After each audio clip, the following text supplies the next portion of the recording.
नमस्ते बच्चों। आज हम शुरू कर रहे हैं D and F block elements. हम ये चैप्टर शुरू करें उससे पहले पीरियोडिक टेबल को थोड़ा सा समझना ज़रूरी है और रिकॉल करना ज़रूरी है, ताकि इसकी जो फंडामेंटल बातें हैं वो हमारे समझ में आ सके। ख़ास तौर से इलेक्ट्रॉनिक कॉन्फ़िगरेशन, एटॉमिक नंबर के बेसिस पर पीरियोडिक टेबल का फॉर्मेशन कैसे हुआ, मॉडर्न पीरियोडिक टेबल।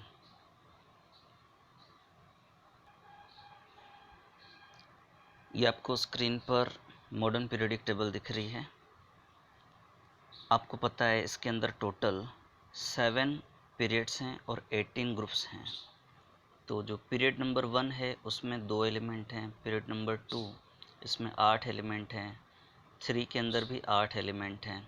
उसके बाद 4 एंड 5 इनमें 18 एलिमेंट्स हैं और 6 और 7 की कैपेसिटी 32 एलिमेंट्स की है। और ग्रुप की हम बात करें तो ये ग्रुप नंबर 1, 2, 3, 4 से लेकर के लास्ट में आप देखिए 18 तक के ये ग्रुप्स हैं। अब ये पीरियोडिक टेबल एटॉमिक नंबर के बेसिस पर अरेंज की गई है और इसमें इलेक्ट्रॉनिक कॉन्फ़िगरेशन का भी बहुत बड़ा रोल है। अगर आप देखेंगे तो जो फर्स्ट पीरियड है उसके अंदर केवल 2 एलिमेंट हैं, हाइड्रोजन और हीलियम। और जो सेकंड पीरियड है उसके अंदर 8 हैं, थर्ड पीरियड के अंदर भी 8 एलिमेंट्स हैं। लेकिन जो फोर्थ पीरियड है उसके अंदर 18 एलिमेंट हैं और यहाँ पर बीच में जो स्कैंडियम आपको दिख रहा है, यहाँ से डी ब्लॉक शुरू हो रहा है। लास्ट ईयर भी हम लोग पढ़ चुके थे इस चीज़ के बारे में। 4 ब्लॉक कौन कौन से हैं ये हम देखें। इसके अंदर जो ग्रुप नंबर 1 और 2 ये जो दोनों आ रहे हैं ये एस ब्लॉक के मेंबर्स हैं। फिर आप देखिए ग्रुप नंबर 13 से लेकर के 18 तक के ये जो ग्रुप्स आ रहे हैं, यानी टोटल 6 ग्रुप नंबर 13 से 18 तक ये 6, ये सारे पी ब्लॉक के अंदर आ रहे हैं। ठीक है। फिर ग्रुप नंबर 3 बीच में देखिए, ग्रुप नंबर 3 से लेकर के 12 तक ये 10 ग्रुप हैं और ये डी ब्लॉक के मेंबर्स हैं। मतलब डी ब्लॉक कौन सा होगा, ये पूरा डी ब्लॉक है जिसके अंदर 10 ग्रुप हैं। फिर इस पीरियोडिक टेबल से नीचे की तरफ आप देखिए, लास्ट के ये जो 2 ग्रुप्स आपको नज़र आ रहे हैं, सॉरी 2 पीरियड हैं। एक्चुअल में ये पीरियड नंबर 6 और 7 के ही मेंबर्स हैं, लेकिन कहीं पीरियोडिक टेबल की साइज़ बहुत ज़्यादा बड़ी ना हो जाए, इस वजह से इनको निकाल करके बाहर रखा गया है। अब बात करते हैं कि ये ब्लॉक्स कैसे बने। एस ब्लॉक में वो एलिमेंट्स हैं जिनमें लास्ट आने वाला इलेक्ट्रॉन एस सबशेल के अंदर एंटर करता है। यानी आप देखिए लिथियम और बेरिलियम को देखिए, इनका कॉन्फ़िगरेशन 1s2 2s1 लिथियम के लिए और बेरिलियम के लिए 1s2 2s2, यानी लास्ट वाला इलेक्ट्रॉन एस के अंदर है। जबकि पी ब्लॉक की तरफ आप बढ़िए, ग्रुप नंबर 13 में बोरोन जिसका एटॉमिक नंबर 5 है, इसको देखिए,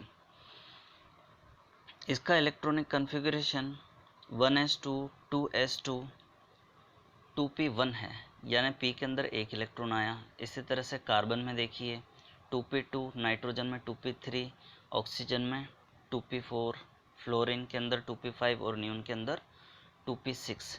जैसे 2p6 कंप्लीट हुआ, इसके बाद में नेक्स्ट इलेक्ट्रॉन अगली वाली शेल के अंदर चला जाता है। ये भी बात माइंड में रखना कि जो एलिमेंट जिस पीरियड का मेंबर है उसके अंदर उतनी ही शेल्स होंगी। जैसे फर्स्ट पीरियड के अंदर 2 मेंबर हैं, हाइड्रोजन हीलियम, इनके पास में केवल एक शेल है। जबकि सेकंड पीरियड के मेंबर्स देखिए लिथियम से नियोन तक, इन सब के पास में 2 शेल है, क्योंकि लिथियम इसका इलेक्ट्रॉनिक कॉन्फ़िगरेशन 2-1 से स्टार्ट होकर के नियोन 2-8 तक जा रहा है। फिर जैसे ही नियोन का 2-8 कंप्लीट हुआ, अगला एलिमेंट जैसे ही सोडियम आता है, एटॉमिक नंबर 11, इसके अंदर तीसरी शेल जनरेट हो जाती है, यानी 2-8-1 कॉन्फ़िगरेशन हो गया। तो ये तीसरे पीरियड का मेंबर बन गया। फिर ये आर्गन तक बढ़ता है, यानी आर्गन का 2-8-8 कॉन्फ़िगरेशन हो गया। और जैसे ही आर्गन कंप्लीट होता है उसके बाद में पोटेशियम आता है और उसके पास में चौथी शेल जनरेट हो जाती है, एटॉमिक नंबर 19, 2881, या यूं कह दो कि आर्गन का इलेक्ट्रॉनिक कन्फिग्रेशन, उसके बाद में 4s1 कन्फिग्रेशन, एस के अंदर इलेक्ट्रॉन आया, इसी वजह से ये एस ब्लॉक का मेंबर हो गया।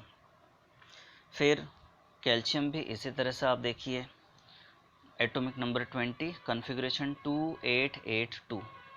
तो कुछ बच्चे ये पूछते हैं कि सर जो कन्फिग्रेशन आर्गन का है 288, उसके बाद में पोटेशियम आता है एटॉमिक नंबर 19, तो उसका कन्फिग्रेशन 289 क्यों नहीं हुआ, वो इलेक्ट्रॉन अगली शेल के अंदर क्यों चला गया।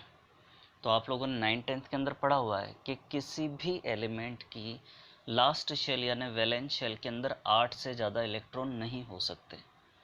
और इसका रीज़न क्या है, ये भी लास्ट ईयर हम लोगों ने स्ट्रक्चर ऑफ एटम के अंदर पढ़ा था कि 1s के बाद में एनर्जी लेवल 2s आता है, फिर 2p आता है, फिर 3s आता है, फिर 3p आता है।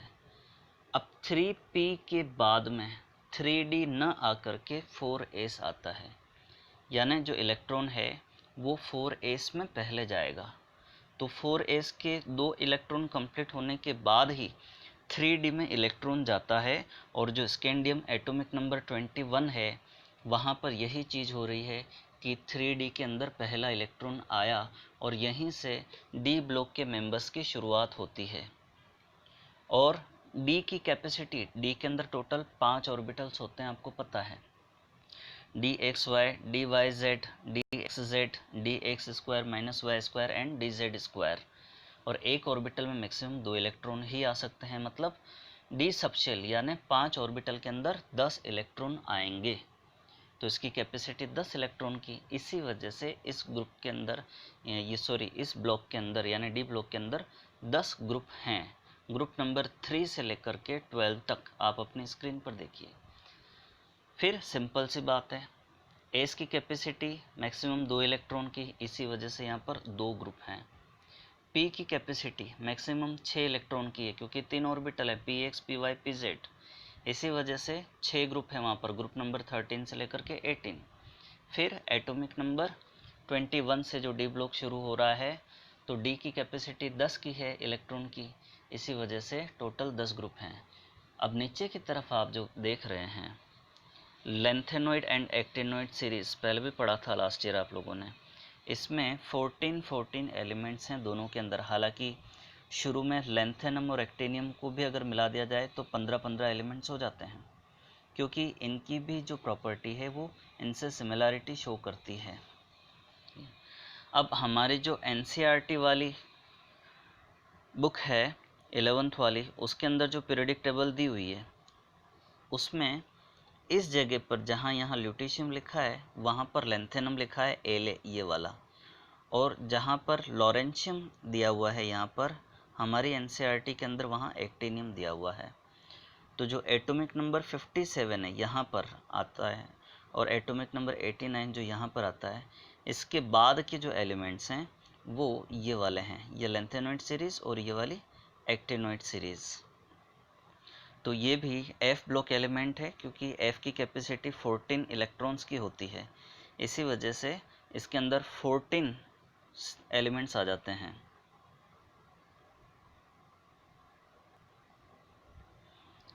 ये देखिए क्लास 11th के अंदर जो पीरियोडिक टेबल दी हुई है, इसमें एटॉमिक नंबर 57 यहाँ पर आप देख रहे हैं लेंथेनम, और यहाँ आप देख रहे हैं एक्टिनियम। और जो अभी थोड़ी देर पहले आप लोगों ने देखी थी पीरियोडिक टेबल, वहाँ इस जगह पर लेंथेनम भी लिया हुआ है और यहाँ पर एक्टिनियम भी लिया हुआ था। तो ये लेंथेनॉइड सीरीज़ है और ये एक्टिनॉइड सीरीज़ है। इलेक्ट्रॉनिक कन्फिग्रेशन भी आप देख सकते हैं। तो ये 14 एलिमेंट्स बाहर निकाल दिए। उसके बाद में एटॉमिक नंबर 71 है ल्यूटीशियम का, उसके बाद में जो एटॉमिक नंबर 72 आता है वो आप देख रहे हैं लेंथेनम के बाद में लिखा हुआ है। इसी तरह से रदरफोर्डियम भी लॉरेंशियम के बाद में आता है।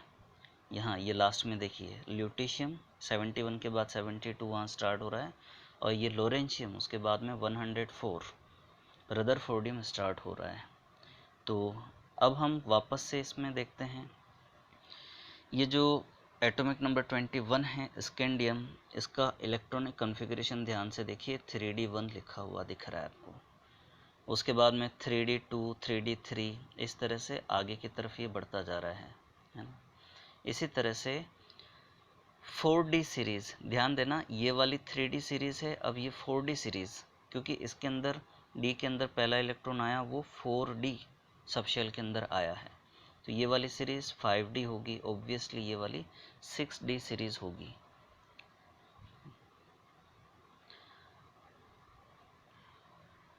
आप लोगों को ये भी ध्यान में आ रहा होगा कि ये जो डी ब्लॉक के मेंबर्स हैं जिनको ट्रांजिशन एलिमेंट्स भी कहा जाता है, जैसे आप लोग यहाँ देख रहे हैं ट्रांजिशन एलिमेंट, तो ये ध्यान रखना कि ग्रुप नंबर जो 12 है वो डी ब्लॉक के तो मेंबर्स हैं, जिसके अंदर जिंक, कैडमियम और मरकरी आ रहे हैं। ये डी ब्लॉक के मेंबर हैं, लेकिन इनको ट्रांजिशन एलिमेंट नहीं कहा जाता है। इसका क्या रीज़न है ये अभी हम थोड़ी देर में देखते हैं।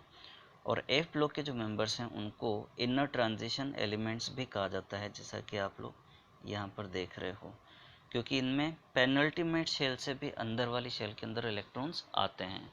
या हम यूँ कह सकते हैं कि NS वाला सब शेल फिलअप होता है और साथ में N-1 और N-1 के अंदर D और N-2 F, यानी वैलेंस शेल से भी अंदर से अंदर वाली शेल फिलअप होती है, इस वजह से इनको इनर ट्रांजिशन एलिमेंट्स कहा जाता है। और एफ ब्लॉक के जो ज़्यादातर मेंबर्स हैं वो रेडियो एक्टिव हैं। अभी हमारा चैप्टर है the D and F block elements, और आपको पता है जो जनरल इलेक्ट्रॉनिक कॉन्फ़िगरेशन है उसके अंदर लास्ट आने वाला इलेक्ट्रॉन डी और एफ सबशेल के अंदर आता है। पहले हम डी ब्लॉक की स्टडी करेंगे और उसके बाद में एफ ब्लॉक की स्टडी करेंगे। और ये भी मैं रिकॉल कर दूं, transition and inner transition metals इनको बोला जाता है। और डी ब्लॉक है उसके अंदर 3 सीरीज़ हैं। ये सीरीज़ कौन कौन सी हैं? 3D, 4D and 5D। इसमें देखिए स्कैंडियम से जिंक 3D वाली है, एट्रियम से कैडमियम 4D वाली है, और 5D वाली सीरीज़ है लेंथेनम से मरकरी तक। ठीक है, उसके बाद में इसमें सीरियम से ल्यूटीशियम तक को छोड़ दिया गया है। रीज़न आपको पता है, क्योंकि ये एफ ब्लॉक के मेंबर्स हैं। फिर ये भी बात ध्यान में रखना है कि जिंक, कैडमियम और मरकरी ये भले ही डी ब्लॉक के मेंबर हैं, लेकिन इनको ट्रांजिशन एलिमेंट नहीं कहा जाता है। और ये भी आपको पता है कि ये ग्रुप 12 के मेंबर हैं, क्योंकि ट्रांजिशन एलिमेंट उसको कहा जाता है जिसका डी सबशेल चाहे एलिमेंटल फॉर्म में हो या उसके किसी कंपाउंड की फॉर्म में हो, अगर इनकम्प्लीटली फिल्ड है तो उसको हम ट्रांजिशन एलिमेंट बोलेंगे। मैं रिपीट कर रहा हूँ कि जिंक, कैडमियम और मरकरी हैं, इनका जो डी सबशेल है उसके अंदर 10 इलेक्ट्रॉन्स होते हैं। अब एलिमेंटल फॉर्म में भी और इनका कोई भी कंपाउंड आप ले लीजिए, किसी में भी जो डी का इलेक्ट्रॉनिक कॉन्फ़िगरेशन है वो D10 से कम नहीं होता है। बाकी जो एलिमेंट्स हैं डी ब्लॉक के, उनके अंदर क्या होता है, D1 से लेकर के D9 तक का कोई भी कॉन्फ़िगरेशन, मैंने कहा इनकम्प्लीटली फिल्ड, मतलब D1 से D9 तक का कोई भी कॉन्फ़िगरेशन हो सकता है। कुछ बच्चे इस बात में कंफ्यूज रहते हैं, वो सोचते हैं हाफ फिल्ड। बच्चों ये ध्यान रखना, हाफ फिल्ड का मीनिंग अलग होता है। हाफ फिल्ड का मतलब है D5 कॉन्फ़िगरेशन। यहाँ हाफ फिल्ड वर्ड ध्यान में नहीं रखना है, बल्कि इनकम्प्लीटली फिल्ड डी सबशेल ध्यान में रखना है। तो जिंक का जो इलेक्ट्रॉनिक कॉन्फ़िगरेशन है वो 3D10 4s2 होता है। और जिंक का कोई कंपाउंड ले लीजिए, जैसे जिंक सल्फेट ले लिया, जिंक ऑक्साइड ले लिया, जिंक सल्फाइड ले लिया, उसमें जिंक सेकेंड आयन के फॉर्म में यानी Zn2+। तो जो 4s के 2 इलेक्ट्रॉन्स हैं वो रिमूव करने के बाद भी जो Zn2+ बनता है उसमें भी D10 कॉन्फ़िगरेशन ही रहता है। इसी वजह से वो इनकम्प्लीटली फिल्ड नहीं है, तो हम उनको ट्रांजिशन एलिमेंट के अंदर नहीं रख सकते। यही केस कैडमियम और मरकरी के साथ में भी है। तो ट्रांजिशन एलिमेंट्स कौन से होंगे? जिनकी या तो एलिमेंट फॉर्म में या फिर उनके किसी कंपाउंड के फॉर्म में इनकम्प्लीटली फिल्ड, या आप यूँ कह दो कि पार्शली फिल्ड डी सबशेल होती है। स्कैंडियम का आप देखोगे तो उसमें 3D1 कॉन्फ़िगरेशन है, तो वो एलिमेंट के फॉर्म में है। लेकिन स्कैंडियम के कंपाउंड के अंदर D0 रहता है, भले ही उनमें D0 है लेकिन एलिमेंट के अंदर तो D1 कॉन्फ़िगरेशन है, इसलिए उसको भी ट्रांजिशन एलिमेंट के अंदर रखा जाएगा। तो यहाँ ध्यान रखना, या तो इनकम्प्लीटली फिल्ड वर्ड या फिर पार्शियली फिल्ड डी और एफ ऑर्बिटल्स या सबशेल, ये इसके अंदर ध्यान में रखना है आपको। एफ अभी इसलिए इंक्लूड नहीं कर रहे हैं क्योंकि ये इनर ट्रांजिशन के लिए यूज़ होता है। अब ये मेटल्स हमारे लिए इम्पोर्टेंट क्यों हैं, उसका रीज़न भी आप लोगों को समझ में आ रहा होगा। आप देखिए इसके अंदर सिल्वर है, गोल्ड है, प्लेटिनम है, ये मेटल्स हैं, और साथ ही इंडस्ट्रियल यूज़ वाली जैसे आयरन है, कॉपर है, टाइटेनियम है, निकल है, ये मेटल्स हमारे लिए काफ़ी यूज़फुल हैं और हमारी लाइफ इनके बगैर हम इमेजिन नहीं कर सकते हैं। और फिर इसके अंदर ख़ास तौर से 3D सीरीज़ को लेकर के उनकी प्रॉपर्टीज़ के अंदर trend, electronic configuration, oxidation state और इनके द्वारा शो की जाने वाली कैटालाइटिक प्रॉपर्टी है या मैग्नेटिक प्रॉपर्टी है, उन सब की स्टडी हम इस चैप्टर के अंदर करेंगे। एक बार हम इन एलिमेंट्स के इलेक्ट्रॉनिक कॉन्फ़िगरेशन पर नज़र घुमा लेते हैं। एटॉमिक नंबर को भी आप लोगों को ध्यान में रखना है। देखिए स्कैंडियम एटॉमिक नंबर क्या है 21, और इसका जो इलेक्ट्रॉनिक कॉन्फ़िगरेशन आप देख रहे हैं 4s के अंदर 2 और 3d के अंदर 1 इलेक्ट्रॉन।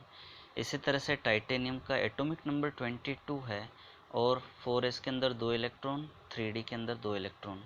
वेनेडियम इलेक्ट्रॉनिक कॉन्फ़िगरेशन 23 है, तो 4s के अंदर 2 इलेक्ट्रॉन, 3d के अंदर 3 इलेक्ट्रॉन। अगर आप लोग ध्यान में रखना चाहो तो पहले 4s और उसके बाद 3d देखो, तो जो 2-1 यहाँ लिखा है वही इसका एटॉमिक नंबर है, 2-2 ये लिखा है तो वही इसका एटॉमिक नंबर है, 2 और 3 लिखा है तो वही इसका एटॉमिक नंबर है। आप अभी क्रोमियम को छोड़ दीजिए, मैंगनीज में भी आप देखिए 2 और 5 है तो एटॉमिक नंबर 25।